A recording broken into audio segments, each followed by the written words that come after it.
Hey teachers! So ngayon po ay makapakita naman tayo ng isang bagong proposal which can be downloaded for free sa ating description. Ito po ay tungkol sa BSP and GSP encampment or Joint School-Based BSP and GSP encampment for 2024. So again, ito po ay pwede naman kahit sa anong buwan or anong year. So as you can see, papakita ko pa sa inyo dito yung cover page. Ayan po. Ayan. Prepared by ninyo. Then sa baba, kung may footnote kayo. So puntahan po natin yung content.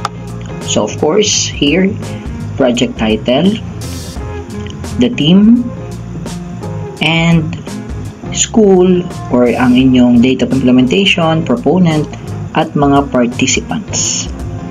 Then after that, you will have your rationale. So here, you are going to discuss the background of coming up with this project proposal, Joint BSP and GSP. Yan po yung laman. Pwede nyo po yung i-copy na lang.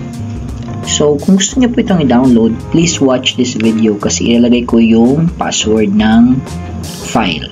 So ipapakita ko po yung password dito sa video nito. So paki-watch lang po ito to get the copy or to get the password. Alright, so after the rationale, we have the objectives. So andito po, we have 6. Kung gusto nyo po itong i-copy, pwede. Kung gusto nyo bawasan, pwede rin po. Nasa sa inyo yan. Then we have here the participants. Okay.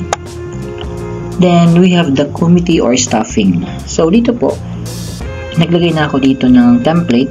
Maglalagay na lang kayo ng pangalan. Yan. Then we have here the committees, chairman, and the members.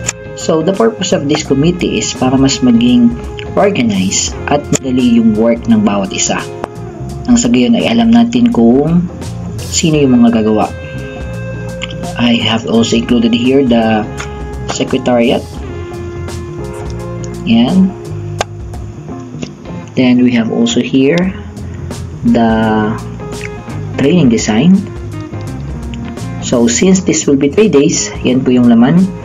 But if then you want it to make just 2 days, pwede nyo po itong i-adjust.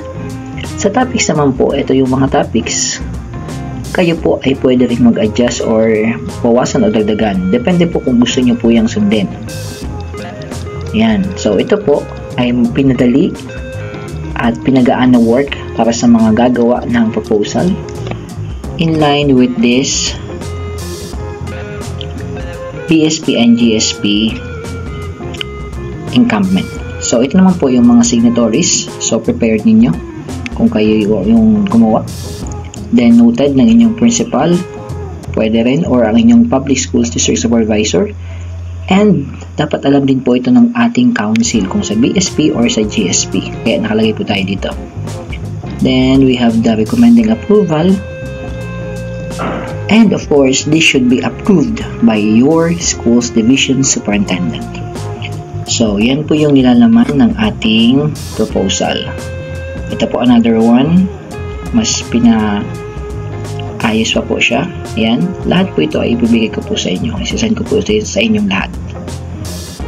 Okay. Sa mga nagtatanong, ito po ay malaking tulong sa ating mga kabataan, sa ating mga estudyante. And if you want to use this for someday promotion, pwede rin po siya as your activity or if ever, kung anong mga gusto nyong gawin for your professional development. So again, get the soft copy sa description ng ating video. I-check nyo po yung description ng video, nandun po yung link and ilagay yung password. So thank you for watching. Pwede